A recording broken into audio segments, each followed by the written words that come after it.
నమస్తే అమ్మా. నమస్తే. సో బిగ్ బాస్ ప్రోమో వచ్చింది కదా, సో మీకు ఎలా అనిపించింది? సో నాకు చాలా ఎక్సైటింగ్గా ఉంది. ఫస్ట్ ఆఫ్ ఆల్ 1 2 3 4 5 6 7 చూడగానే చాలా ఎక్సైటింగ్గా ఉంది. ఒకవేళ నాకు ఛాన్స్ వస్తే వెళ్ళాలనిపిస్తుంది కూడా. చాలా ఎక్సైటింగ్గా ఉంది ఎప్పుడు వస్తుంది అని చెప్పి. సో నాగార్జున గారి లుక్స్ అవన్నీ ఎలా అనిపించింది? Yeah gauges it's so super.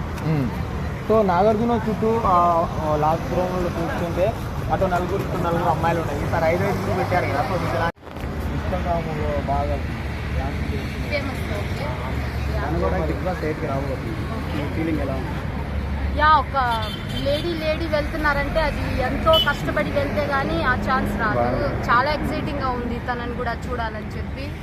Yeah that's ఇంకొంతమంది బరిలేస్తారు ఇలాంటి వాళ్ళు. యా అదే చెప్పుకోవాలంటే అది లేడీస్ ధైర్యం అనుకోవచ్చు. Strongest women.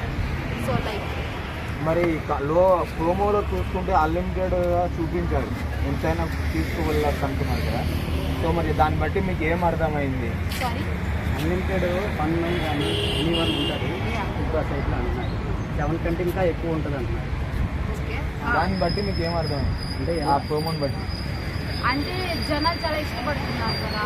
సో ఇది ఎక్కువ ఎంజాయ్మెంట్ కానీ ఎంటర్టైన్మెంట్ కానీ emotions, first of all emotions కానీ, సో ట్రస్టర్స్ ఇలా హానెస్ట్గా బిహేవ్ చేయడం ఏదైనా. సో అలా దాన్ని చూసి జనాలు ఏమనుకున్నా కొంచెం ఎక్సైటింగ్గా ఫీల్ అయ్యి ఇంకా రావాలని చెప్పి కోరుకుంటున్నారు.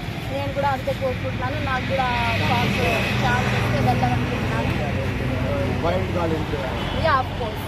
ఓకే, మీకు ఒకవేళ వెళ్ళిపోతే మీకు బిగ్ బాస్ హౌస్లో వెళ్తే లవ్ ట్రాక్ నడపమంటే నడుస్తారా?